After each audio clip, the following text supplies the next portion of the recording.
Alrighty, welcome back to another deck profile. I'm Tabletop Phoenix, and this is my Centur-ion Melodious deck. I know a lot of people might be kind of annoyed with cramming Melodious into everything, but unlike a lot of other decks, I feel like this has some actual synergy. It's been a while since I've loaded anything. Life stuff mainly got in the way, but I'm prepping for nationals for the first time, so this is kind of what I've been testing.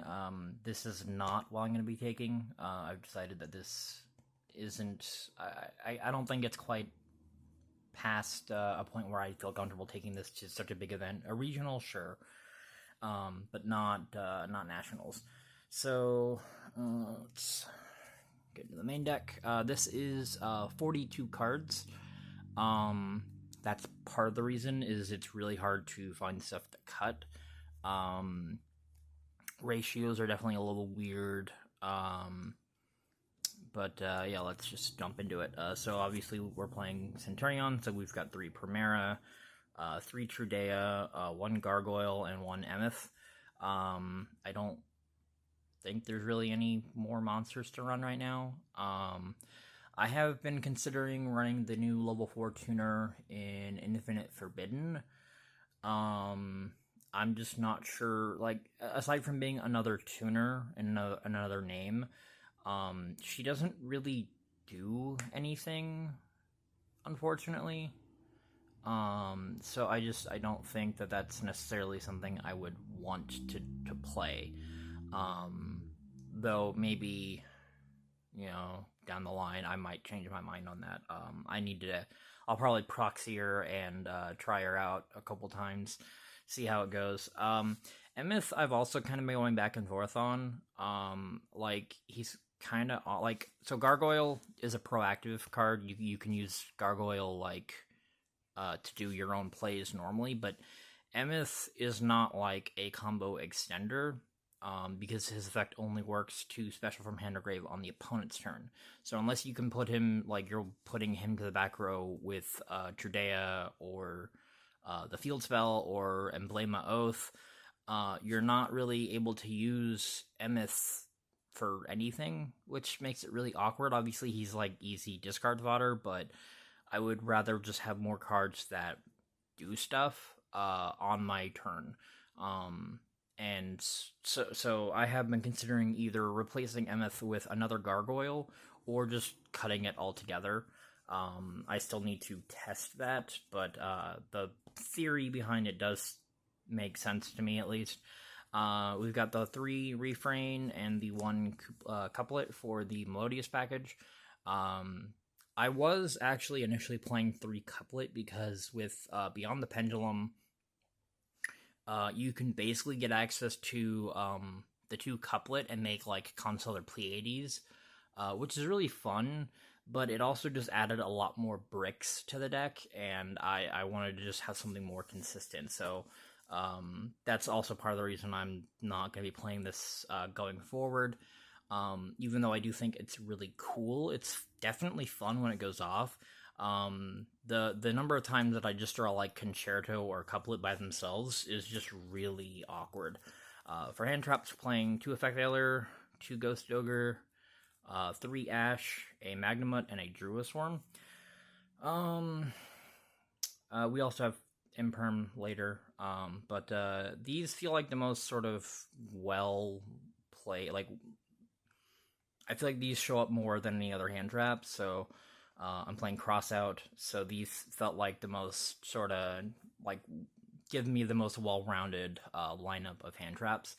Magnamut and Druisworm also let me go into Chaos Angel, which is really strong, and the additional bodies just in general is really nice. Being able to synchro with stand-up on the opponent's turn with Druisworm is also really fun if I can't go for, Crimson Dragon. If they get rid of my Oxilla before I can do anything. Just to kind of make sure that I'm not wasting materials and synchros and everything. Ogre definitely has been putting in work. I definitely really like Ogre. I'm not sure I'd want to play more. At least not right now. but 2 has felt pretty good. Same with Valor, because like Valor is definitely stronger overall, I think, but like going first, Valor's a lot less flexible, and even going second, like if I draw Valor for turn, Valor just doesn't do anything on my turn, unlike Imperm, which does. So, just having a decent chance to see them, but a lot less chance to see multiple of them, or see them when I don't need them or want them at all. I think 2 is definitely good for that. So for spells, we've got 3 stand-up, 3 Oath. Again, this is pretty standard. It lets us, these are our starters and our extenders. Stand-up is also how we play the game on the opponent's turn and do unfair things, so naturally we want to max out on that. And then the main reason to play the Melodious package is Ostinato.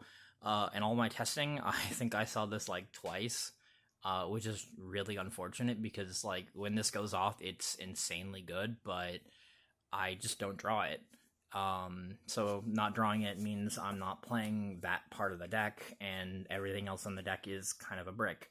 I will say the main thing I liked was when I get the Pendulum Scale set up with the Melodious cards, being able to use the Pendulum Summon for Primera, because she's still a light monster. That is really strong. Especially if I don't have any other starters. Like, even then I can still normal summon Refrain to get that version of the combo going, and then still be able to, like, Pendulum Summon Primera out and get the Centur-ion stuff going. But the drawback is that version, those combos, I feel like, are more susceptible to interrupts. They're a lot more all-in. So, like, even with, like, you know, triple crossout, tactics, and thrust,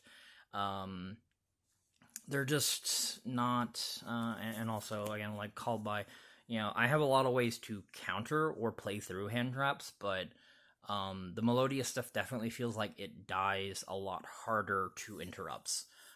So I'd rather just play a more streamlined build, I think, rather than having the potentially higher ceiling that the Melodious package offers.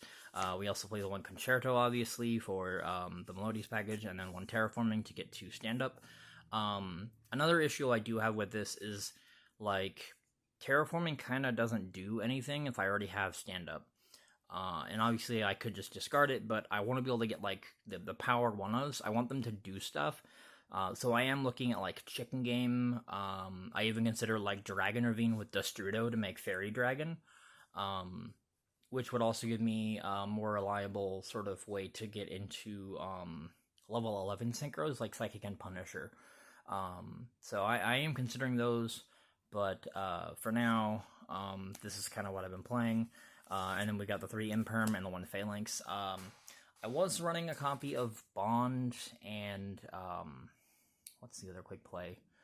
The one that summons a token. But again, they unlike the rest of the cards, those aren't really starters, they're extenders. And being able to, like, search them is fine. Sometimes they do come up, but it just felt like, because I was playing like 45 cards when I was running those, so it just kind of felt like it wasn't optimal. Maybe I'm wrong on that. We'll see. I do have a couple different builds that I'm tinkering with still. That is the main deck for this list, at least. We'll jump to the extra deck first, because I always do extra deck first. We've got the 1 Schuberta, the 1 Bach.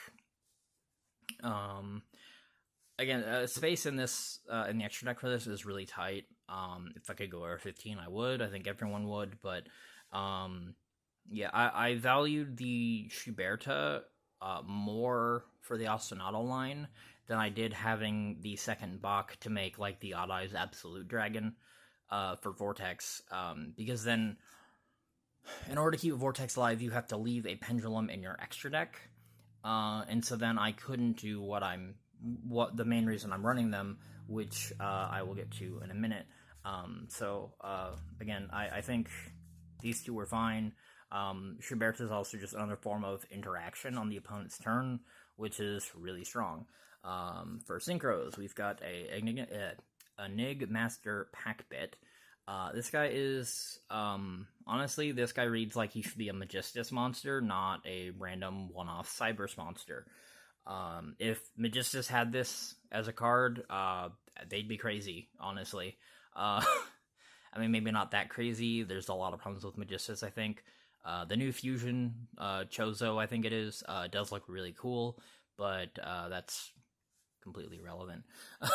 So, Packbit does allow me to kind of do some cool stuff, especially like with Emeth, being able to like kick the synchros to the back row. There's no way to get them out normally.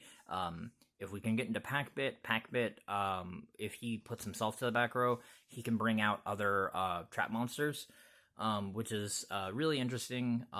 This guy does a lot of cool stuff and interacts with things in a way that we don't really see.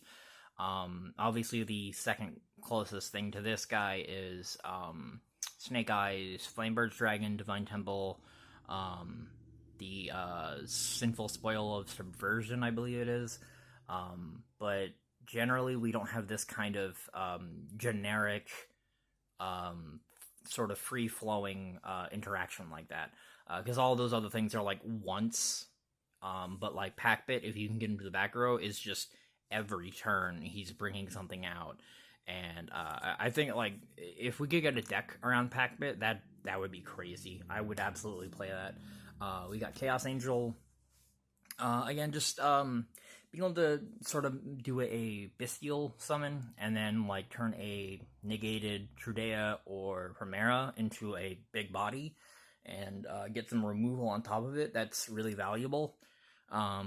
Especially with how the deck can interact on the opponent's turn, with stand-up being able to make this on the opponent's turn just adds another level of unfairness, I would say, to a deck that is doing some pretty unfair things, even if they're not quite as consistent as, or as unfair as some other decks. We play Crimson Dragon, obviously, to get into our host of synchros. We've got one Oxilla, one Legatia. I would love to play a second Oxilla, honestly. I am debating it. I just don't have a second, and space is tight, so I'll have to see about that. We got the one red Supernova, we got the King Calamity, and we got the Cosmic Blazer Dragon. Basically, everyone, the whole gang is here. Hot red King Calamity probably should be banned, like the OCG and like Master Duel. He's not, so I'm going to play him. You know, the more unfair things I can throw at the more unfair decks, the better I'll be. So I will take full advantage of this while it is legal. The reason I'm playing the Melodious is maybe not primarily for playing Banshee. Trudea is a Pyro monster. I don't have Bonfires. I probably won't afford Bonfire until it gets a reprint. It's a bit too pricey for me, unfortunately. So Banshee is kind of a nice way to bridge the Ostinato play into the Centur-ion plays, because I can search for Trudea and then just normal summon her and get Centur-ion combo going. Unfortunately, like, again, if I see Ostinato, it's great, but not, like, I just don't see Ostinato for some reason. It just doesn't want to show up. And then for the Link plays, we've got Masquerena, Little Knight, Exceed, and Appaloosa. You know, the main appeal, I think, generally speaking, with the Melodious stuff is being able to go, like, Masquerena, Exceed, into Appo. But I don't think there's a way to get to that. Oh, excuse me. I don't think there's a way to get to that reliably under 5 summons to get to Appaloosa. Maybe I'm just playing it wrong. I'm not entirely sure. But like the main reason I'd want to go into Appo is to protect myself from Nibiru and such. But doing so puts me into a position where Nibiru can come in and mess up my combo before Appo can hit the board. So, you know, again, it would it frees up more spots not replaying the Melodious stuff. Maybe a more budget-friendly version of this deck, the Melodious stuff, would be more beneficial. Especially if you don't have, like, Little Knight, you could play, excuse me, I don't think Little Knight's necessarily like mandatory for this deck. Obviously, it's just good to have. If you have it, you have it. If you don't, Unicorn is like the next best thing. Probably, or Phoenix, depending on what you're trying to hit. For side deck is not final. I'm also not sure if this is gonna stay the way it is because I wasn't sure if we'd have Phantom of Yubel legal, and we got it in Battles of Legends, so that's a whole other deck I have to sort of figure out and prepare for. So we got 2 Droll, 2 DD Crow, Dimension Shifter, and 2 Nib. So something I've kind of had an issue with is like fitting everything into the side that I want, and a lot of that issue is from running 3 ofs. Like playing 2 ofs, I feel like I can get more things, and I can have my side deck be just that much more flexible, even if it's slightly less consistent. Plus, generally, when you side these kind of things in, you want to see like exactly one to do what it wants to do. Like Droll, you want to stop your opponent's search combos. Nib, you want to just clear their board. You don't want to open like 2 Nib or 3 Nib, because that just feels awful. Shifter is here for crossout. My deck kind of sucks to Shifter, I'm pretty sure. I'd rather just not worry about it, so being able to side this in and have it for crossout is just a nice little cherry on top, so to speak. For spells, we've got a Dark Ruler, a Lightning Storm, a Feather Duster, and 2 Cosmic. Again, kind of weird ratios, but my thinking is these are hard once per turns. Duster's limited. Cosmic is not once per turn, but it does have the life cost, so having these and just being able to kind of, again, diversify a little bit more. Plus, like, if I'm opening, these 2 slots, having them be 2 different cards that pair really well together should give me a better chance. Plus, individually, they're still very strong at breaking boards. Meanwhile, Cosmic is better for targeted things, while Duster is just good for clearing out back row, forcing like the Flambird special summon effect, that sort of stuff. And then the last 3 cards is 2 Evenly and a Dimensional Barrier. D-Barrier is weird. Obviously, my deck suffers to it. That is another benefit of playing the Melodious package, is either you can force out Dimensional Barrier on fusions by playing Ostinato or Refrain. You can even make them call Pendulum instead. Or, I can have it in the main deck, and then it's a cross-out target. So that is something you can do. It is interesting, but it also just is nice, because if I do draw it, it's still good against, like, Tenpai. It's good against Melodious, obviously, and, like, any kind of mirror match. Just being able to shut things down. It's nice. Excuse me. Again, Evenly is not once per turn, but its impact is kind of weird, so I feel like 2 is probably better as well. And also, like, if I just want to side in Evenly and nothing else, having to side 2 cards instead of 3 does sort of feel like it's better in the long run for, like, tournaments, so maybe there's some logic there, or, like, some actual math to back that logic up. But it feels right in my head, at least. I can't always perfectly justify or explain my thinking, unfortunately. But that is this version of the deck. There's a good chance I'm taking the pure build to Nationals. However, I'm going to wait until after the tournament to post, because obviously, I'm a random person online, but on the off chance someone, like, recognizes me at the tournament, I don't want them knowing exactly what I'm playing. Maybe I'm just being overly cautious, but I want to keep my spice to myself, Oh, excuse me. Anyway, that is going to do it for this video. If you have any similar experience with the deck, any suggestions you want to throw out, I do have ideas, obviously. I've been really tinkering with lists and everything. I do think I have a list that I'm comfortable with. I'm just waiting for stuff to show up in the mail to be able to actually test it on paper. Yeah, that is gonna do it. If you enjoyed the video, make sure to like, subscribe, and all that fun stuff. And I'll see y'all in the next one. Have a wonderful day. Bye bye.